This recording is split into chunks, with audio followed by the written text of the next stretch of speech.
Nabasuhuje cyane mu byubahiro byanyu.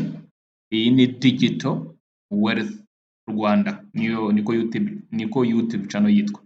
Nizere ko mumeze neza haciye mu minsi. Nanjye amahoro ndashima Imana, niyo itanga ubuzima, kubera yuko n'abagenda ndababwiza ukuri nta kintu n'iki na kimwe tubarusha, twebwe tukiriho. Ibyo abantu bajye babizirikana. Isengesho ribe umusingi w'ubuzima aho tunyura hose hano mu isi, kuko turi abagenzi. Ibyo ni iby'agaciro kubimenya. Hanyuma kuri Digital Wealth Rwanda rero, mu by'ukuri akenshi tunyuzaho amakuru ya cryptocurrencies, kandi njye by'umwihariko nka nyiri channel nyanyuzaho kubera yuko hari izo ntunze kandi mfite kwizera, kubera ko nasanze ibintu byinshi bizamo kubiba hano mu isi bisaba kugira kwizera kuri hejuru. Ubwo rero nanjye hari izo nahisemo gutunga, bishingiye ku kwizera kuri muri njye. Niyo mpamvu nitugira amahirwe cyangwa se nibigenda neza tukabona Trump muri Amerika atowe, ni ukuri bamwe aho duteranira cyangwa se aho dusengera tuzatanga n'ishimwe, kubera yuko turabizi neza hamwe na kwa kwizera kuri muri twe ko hari byinshi bizahinduka mu buzima turimo kubamo hano mu isi bwa buri munsi. Icyo ngicyo cyo ntabwo umuntu navuga ngo hari ababikerensa, gusa ni uko njyewe birahagije kuba njye n'abandi bafite izo baguze mu buryo bumwe runaka dufite uko tubyemera. Hanyuma rero ubwo nari nje kubabwira ahantu handi dushobora gukura ayo kugira izo tugura. Ubwo turi muri forex, hari abantu rwose bakunze n'umwuga wa forex trading. Ni umwuga ukomeye ariko mwiza, kuko utanze amahoro mu buryo ntabona uko mbisobanura.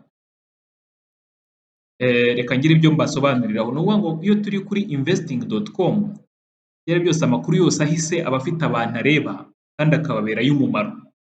Buriya nta makuru ajya apfa guhita, cyane cyane iyo ari ay'ubwenge, ngo ahitire ubusa. Iyo tugeze kuri investing.com, aha ni ahantu dukura amakuru ibyo bita economic news. Ni ukuvuga ngo tukanda kuri economic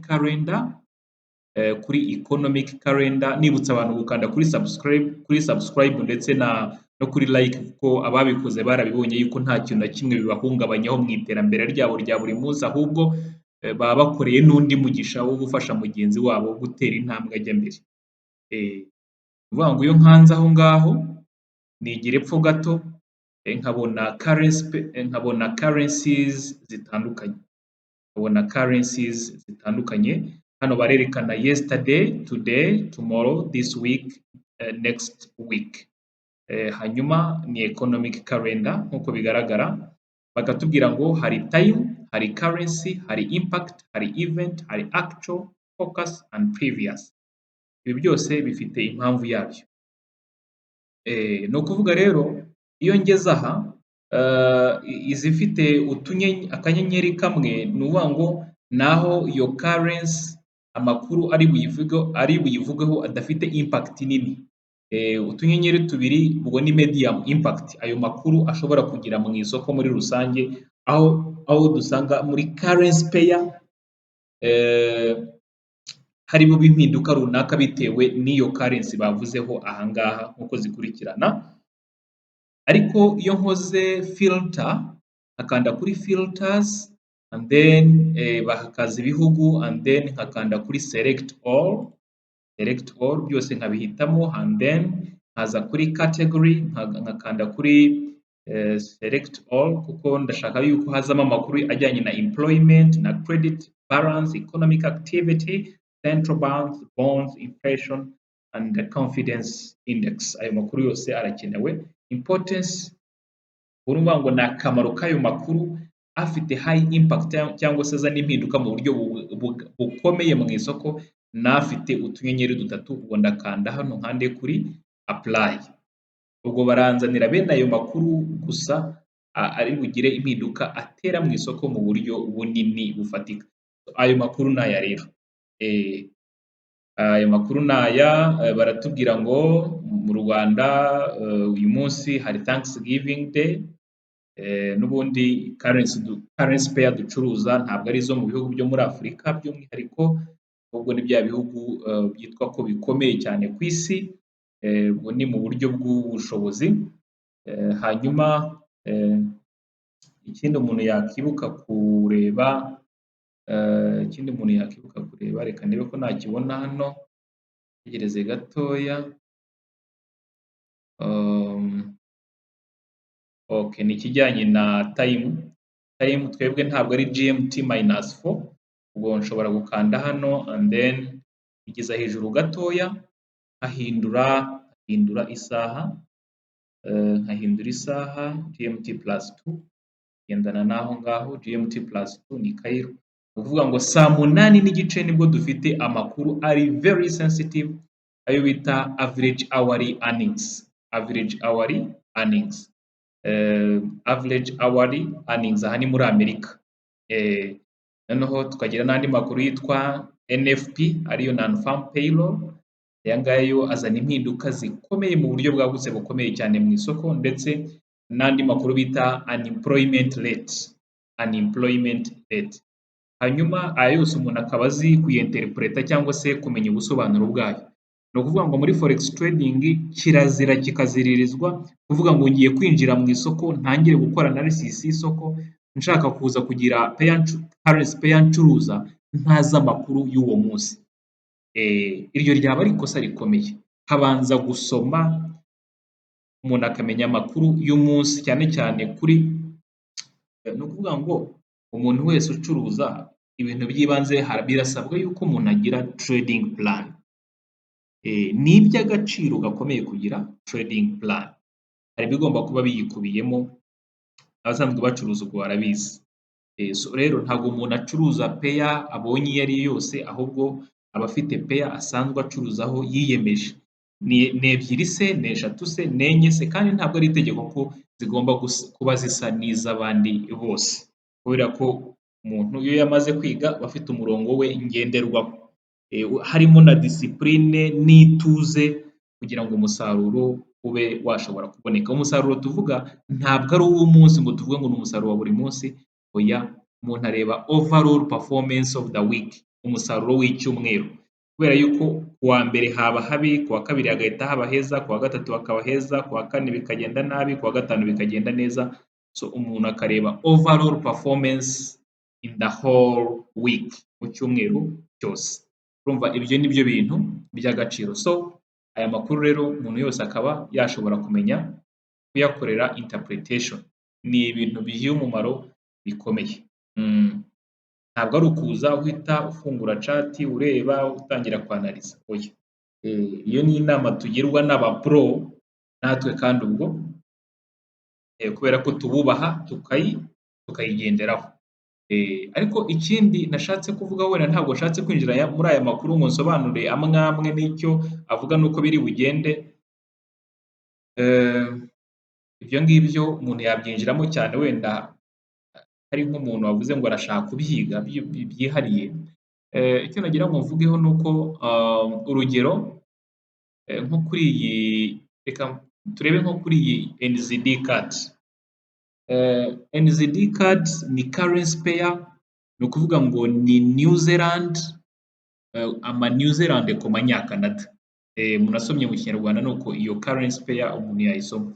Ni ukuvuga ngo umuntu usanzwe ukora analysis muri forex ntabwo yareba ino chart ngo abone ari ibintu by'ibinyenyeri, ahubwo mu kuyireba gutya gusa hari ibintu ahita abona, cyane cyane abamaze gufata mu mutwe ubwoko bwa candlesticks, cyane cyane izizana impinduka mu isoko, izo twita candlestick patterns.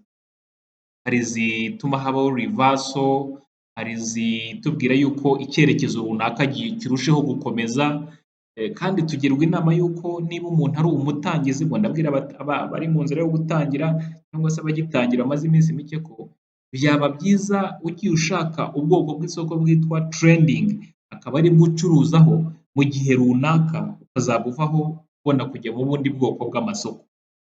Kubera yuko ubwoko bw'amasoko bwose ntabwo bucuruzwa kimwe ariko ubwo mvuze hejuru nibwo bworohera abatangizi kurusha ubundi. Kubucuruzamo ntabwo urebye habamo imbogamizi nyinshi. Rero ni ukuvuga ngo umuntu ashobora gutangira, iyo umuntu yatangira aba day trader. Day trader ubwo ni wa muntu ukora top down analysis agahera muri daily time frame akaza muri 4-hour time frame agaca key levels, hanyuma akajya muri 1 hour agashaka ahantu ho kwinjirira, cyane cyane ku ma key level ndetse habonetse na candlestick signal cyangwa se candlestick pattern ifasha umuntu kuba yakwinjira. Mu by'ukuri nahoze nitegereza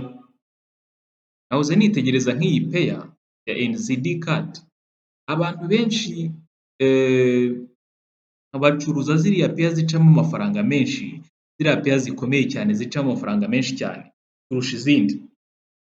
Uranabireba muri statistics urabibona, ubwo ndimo ndavuga ku ruhando mpuzamahanga ntabwo mvugira mu gihugu ndimo. Ni ukuvuga ngo Euro USD ni pair icuruzwa ku rugero ruri hejuru kurusha izindi. Hakazamo n'ikintu cya manipulation, ikabaho n'amakuru menshi cyane, hanyuma hagakurikiraho GBP USD, iyo n'indi currency pair icuruzwa n'abantu cyane ku isi mu rugero ruri hejuru, hakaza AUD USD, ariko hari izindi pair zidasaba yuko umuntu akurikirana amakuru ari fundamental inshuro nyinshi cyane. Bidasaba yuko amakuru umuntu ayitaho cyane. Urugero nk'iyi pair nubwo wenda kwinjiramo spread ishobora gusa nk'aho ari nini, kubera yuko iyo tuva muri major pairs tujya muri close pairs, kuma closes, urumva spread ku mu broker irushaho kugenda yiyongera. Irushaho kwiyongera. Ibyo rero wenda bigatuma umuntu avuga ati aho ninjiriye naho mu broker ashyize order yanjye bisa nkaho binyuranyemo rwose, harimo difference isa nkaho ari nini, ibi ntabwo ari byo. So bigatuma abantu benshi pair nk'izi ngizi bajya kuzireba ngo bacuruze, ariko icyo navuga ni uko ni pair nubwo ziba zitanihuta cyane, ariko ibibazo byazo zateza nabyo ntabwo biba byinshi nka ziriya twavuze haruguru. Ntabwo ibibazo zateza biba byinshi. Urugero nahoze nitegereza, ubu aha ngaha turi muri daily time frame kuri NZD card, kuko muri trading batugira inama ko ni 80% yo gutegereza na 20% yo kwinjira, yo gufata icyemezo umuntu akagira icyo akora. Patience rero ni kimwe mu bintu by'umumaro bigoye ariko by'umumaro bikenewe muri uyu mwuga by'umwihariko. So nari ndimo ndeba nko kuri ino pair, umuntu wategereje iyi pin bar, iyi bullish pin bar ikabanza igakorwa ikarangira, byari itariki 29 z'ukwa karindwi 2024. Mu by'ukuri ntabwo ari kera, ukurikije ko uyu munsi turi tariki 2 z'ukwa munani, ndumva ntabwo ari kera cyane. Ndavuga ngo iyo ugiye kureba umuntu winjiye muri iri soko, wenda ubwoko bw'isoko ndebye general trend ni isoko ryari down trend uko bigaragara, riraza rigeze aha ngaha. Iyi ni strong support, iyi ni strong key level. Ngo rero icyo twita support cyangwa se na resistance, izo key levels ntabwo aba ari imirongo abantu baca, ntabwo ari imirongo, ahubwo ni zone, ni area, ni ahantu uvuga ngo nyiciye ushobora kuyica muri ubu buryo wenda aha. Sibyo? Mu by'ukuri nahoze ndeba nk'umuntu wari gutegereza, urumva byasabaga gutegereza ngo iri soko ryari trending market iri down trend, rikora impulsive move, rikora retracement, rikora indi impulsive move. Urabona ko niwitegereza hano, iyi ni rami pattern cyangwa se iyo twita inside bar. aha iyi ni inside bar pattern. So umuntu yari kwinjira hano hantu aseringa muri iri soko. So urabona habayemo akantu kameze nka shopi biragaragara, ariko finally isoko riramanuka rina breakinga iyi strong support iri aha, rirakomeza riramanuka. So gutegereza ko ubu buhindukire buba rero bukabaho, iyi candlestick imaze kwirema, mu by'ukuri nari ndimo ndareba pips zirimo, kuko twabonye ko patience ifite umumaro munini cyane kugira ngo umusaruro ushobore kuboneka. Ubwo ni long position umuntu yari bufate aha ngaha, ni ukuvuga ngo impamvu umuntu yari kuviramo hano, ubu ndavuga ku muntu w'umuswing trader. Reka twigeze hano turebe, ubona haringaniye naho of course, hanyuma kuri side ya stop loss yo ntabwo umuntu yari bugireho arenze aho, angire gutya wenda n'iyi key level reka mbe nyisibye, cyangwa niyo ntayisiba wenda nkayigiza hepfo gatoya, nyigije hepfo gatoya, ariko ntabwo ari uko ariho yakagombye kubona kugira ngo ibiri aha bigaragare, kubera ko mbere nari nayicingira ngo byari byagaragaye mwari mwayibonye. Urabona hano hantu risk to reward ratio ni 3.39. Ibyo biba bisobanuye iki? Biba bisobanuye ngo ahantu nemera gufatira igihombo naho nemera gufatira inyungu, aho nshaka gufatira inyungu hikubye 3.39 ugereranyije naho nendaga gufatira igihombo. Urumva iyi trade ni ukuvuga ngo ifite ubwikube 3.39. So urumva bishatse kuvuga ngo niba wenda nemeraga guhomba wenda 5, ubwo navuga ngo nshaka kunguka 15, kugira ngo umuntu ashobore kubyumva neza, kuko kirazira kikaziririzwa kwinjira, kuba nakwinjira mu isoko ntashyizeho stop loss, bifatwa nk'ubwiyahuzi. So ni ukuvuga ngo hano urabona ko pips ziri muri loss ni pips 31, hanyuma pips dufite muri side ya profit ni pips 105. Ibi rero bigendanye bitewe na lot size naba ndimo gukoresha, kandi lot size nayo ijyana n'ubunini cyangwa se n'ingano ya konti mfite uko ingana. Hano hantu umuntu wenda ufite, reka mvuge ko mfite igishoro cy'ibihumbi 2 gusa by'idolari, ubwo nemerewe byibura lot size ya 0.2, aho nkorera $2 kuri buri pip.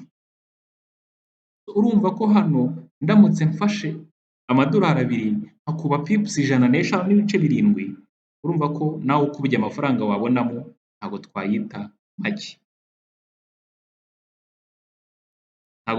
make. Tuvuye ibintu bigerageje gusobanuka, ni ukuvuga ngo bene izi pair disadvantage ihari ni uko move ntabwo iba ari nini ngo umusaruro wawe uze wihuse nk'uko wabishakaga, ariko nanone ntabwo bisaba amakuru menshi, donc pair ntabwo isoko rihindagurika mu buryo butunguranye, nko muri za pair zindi zica amafaranga menshi kandi zicuruzwa n'abantu benshi ku rugero ruri hejuru. So iyi NZD card ni imwe muri crosses. Aha hantu rero wakacinze iyi move, urabona ko mu by'ukuri bimeze neza. Iki turimo kubona hano ni retracement, hakundi isoko risa nk'irisubiyeho inyuma gato. So bishobora kugenda gutya ritambitsemo gake, rikaba ryakongera rikazamuka rikazagarukira ku yindi strong key level ari iyi ngiyi resistance, ariko biraterwa n'imbaraga aba buyers bafite muri iri soko, kubera yuko hano igikora ni law of demand and supply. So ndabizi neza ko mu buryo bumwe cyangwa ubundi ibi nsobanuyeho, hari umuntu uri ahantu runaka ufite ukundi kuntu abyumvise kandi bifite icyo bimumariye mu bijyanye n'ubucuruzi yajyaga akora. 80% yo gutegereza ko setup yawe izaza mu buryo bwiza kugira ngo ubone ahantu heza ho kwinjirira, 20% niyo yo gufata icyemezo. Murakoze cyane rwose turi kumwe, kanda kuri like na subscribe, nakagaruka dukeneyemo hano muri iyi forex, dukeneyemo amafaranga azajya adufasha kugera ayo dusagura tugura no kuri crypto, kuko bamwe harimo izo tugira dukunda, kuko ni igisata bamwe dukurikira, bamwe tunumva kuri level itari hasi. Asante sana.